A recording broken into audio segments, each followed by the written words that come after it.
10월 첫째 주 KMATV 뉴스 브리핑을 시작하겠습니다. 환자가 휘두른 흉기에 숨진 고 임세원 교수 유해가 지난달 24일 국립서울현충원 충원당에 안장됐습니다. 안장식에는 임 교수의 유가족과 이필수 대한의사협회장, 이기일 보건복지부 제2차관, 오강섭 대한신경정신과의학회 이사장, 대한정신장애인 가족협회 관계자 등 60여 명이 참석해 고인의 마지막 길을 함께했습니다.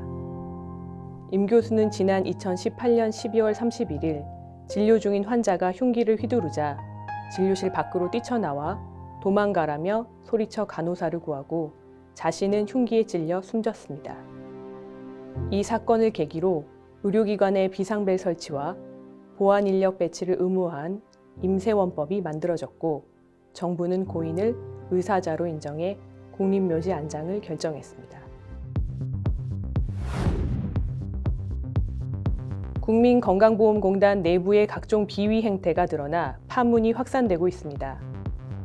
최근 건보공단 직원이 진료비 지급 보류액 약 46억 원을 횡령한 사건이 발생해 충격을 주고 있는데요. 인재근 더불어민주당 국회의원이 공개한 자료에 따르면 지난 2017년부터 올해 8월까지 개인정보 유출과 금품수수, 성범죄, 음주운전 등 각종 위법 행위로 해임된 건보공단 직원이 22명에 달하는 것으로 밝혀졌습니다. 여기에 국민이 잘못 납부한 수십억 원의 건강보험료를 돌려주지 않고 챙겼다는 주장도 제기됐습니다. 한정혜 더불어민주당 의원에 따르면 건보공단은 국민에게 건강보험료를 잘못 부과하고도 소멸시효 3년이 지났다는 이유로 지금까지 864억 원을 자체 수입으로 처리했습니다. 5일부터 시작된 이번 국정감사에서 이 같은 건보공단의 기강회의 실태가 집중 거론될 것으로 보입니다. 정부와 보험업계가 의사들을 잠재적 실손보험 사기범으로 오인할 수 있는 포상제도를 도입하고 전면적인 광고까지 공공연히 게재하는 국민과 의료계의 신뢰를 훼손하는 행위로 분노를 사고 있습니다. 금융감독원, 경찰청, 손해보험협회, 생명보험협회는 최근 보험사기 특별신고 및 포상금 제도를 시행하고 지하철 광고 등을 통해 대대적인 홍보를 시작했는데요. 백내장, 갑상선, 하이프, 도수, 미용 성형시술 등을 구체적으로 명시했습니다. 이에 대해 대한의사협회는 관련 광고의 즉각 중단을 요구함과 동시에 보험업계의 선제적 자정 노력을 촉구했습니다.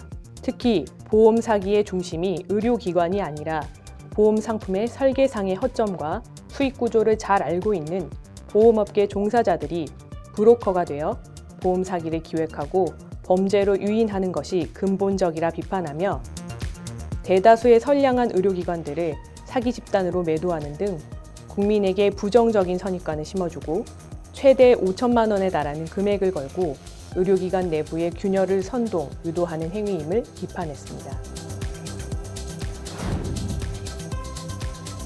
조규홍 보건복지부 장관 후보자의 전문성에 대한 우려 목소리가 여야 의원들로부터 쏟아졌습니다. 지난달 27일 열린 인사청문회에서 더불어민주당 김원희 의원은 기획재정부 출신 후보자가 과연 이해관계가 많은 보건복지 분야에서 국민을 설득해낼 수 있을지 의문이라고 지적했습니다. 국민의힘 백종원 의원도 조 후보자는 보건복지 분야의 전문성이 부족하고 시장을 우선시하며 복지 예산을 축소하지 않을까 하는 우려 목소리가 제기되고 있다고 말했습니다.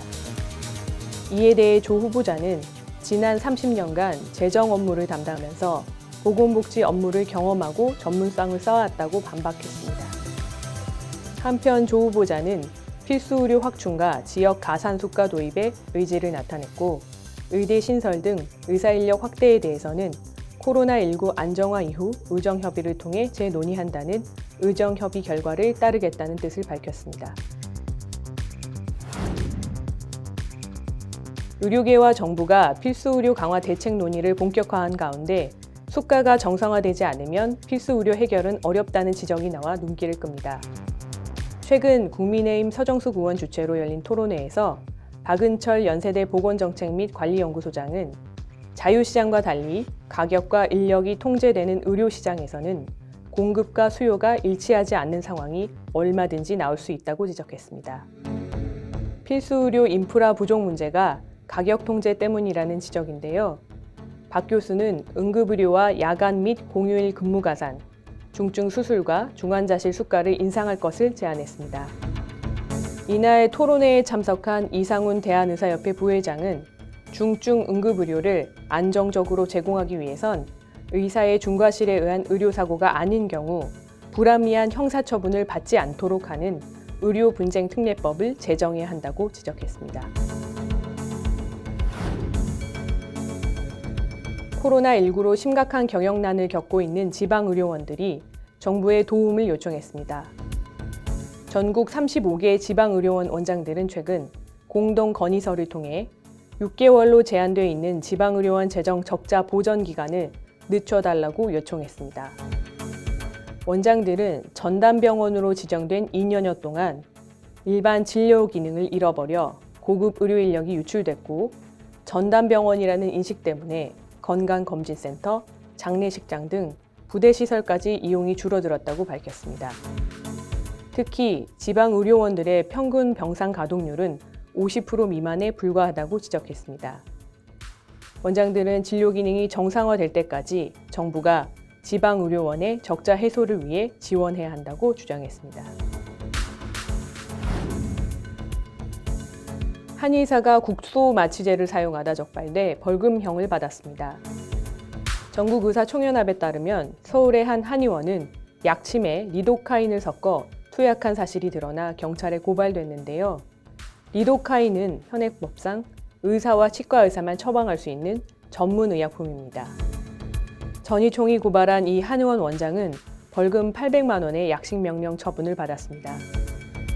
앞서 지난 2017년에는 한의사로부터 리도카인을 투여받은 환자가 사망하는 사건이 발생했습니다. 당시 대한의사협회는 해당 한의사와 리도카인 공급업체를 의료법, 약사법 위반으로 고발해 한의사에게 무면허 의료행위와 의료법 위반으로 벌금 700만 원 처벌이 내려졌습니다. 동네 의원들의 개인정보 자율점검에 대한 불만이 다시 불거지고 있습니다. 불필요한 행정부담을 준다는 의료계 지적에 따라 지난 2016년에 없어진 증빙자료 첨부 파일 등록 과정이 올해 다시 추가됐기 때문입니다. 최근 공직사회와 산업계에 잇따른 개인정보 유출 사고의 여파로 보이는데요. 김동석 대한개원의협의회 회장은 의무교육이나 서류 보관 같은 형식적인 규제들이 너무 많다면서 이는 의료 서비스의 질 관리에 나쁜 영향을 미친다고 지적했습니다. 최근 논란이 되고 있는 비대면 진료 플랫폼이 국정감사 도마 위에 오를 전망입니다. 국회 보건복지위원회가 공개한 국정감사 증인 및 참고인 명단에 닥터나우 장지호 대표가 포함됐는데요. 닥터나우는 스마트폰 앱으로 비대면 진료와 약 처방 서비스를 제공하다 의사단체로부터 고발당한 업체입니다. 여야 의원들은 이 업체의 불법적 행위에 대한 문제를 집중 제기할 전망입니다. 한편 이번 국정감사에는 400억 원 규모의 리베이트 의혹을 받고 있는 경보제약 김태형 대표이사, 무허가 자가진단 키트 유통과 관련해 전자상거래 업체 쿠팡, 또 코로나19 백신 피해 보상 관련해 김두경 코로나19 백신 피해 가족협의회장 등이 참고인으로 나설 예정입니다. 한국여자의사회가 싱글맘을 위한 봉사를 시작했습니다. 의사회는 최근 음악과 집단 개별 심리 상담을 비롯해 의료 상담이 어우러지는 새로운 형태의 소극장 공연을 하고 있는데요. 공연에는 내과, 정신건강의학과, 산부인과, 소아청소년과, 정형외과, 안과, 피부과 등 다양한 전공 과목 의료진과 국립중앙의료원 중앙난임 우울증 상담센터 상담사를 비롯해 20여 명의 의료진이 참여했습니다. 백현욱 한국여자의사회장은 빠르게 바뀌는 제도와 환경 속에서 충족되지 않는 의료 서비스에 대한 답을 구하는 첫 행보가 될 것이라고 밝혔습니다. 이것으로 뉴스 브리핑을 마치겠습니다. 감사합니다.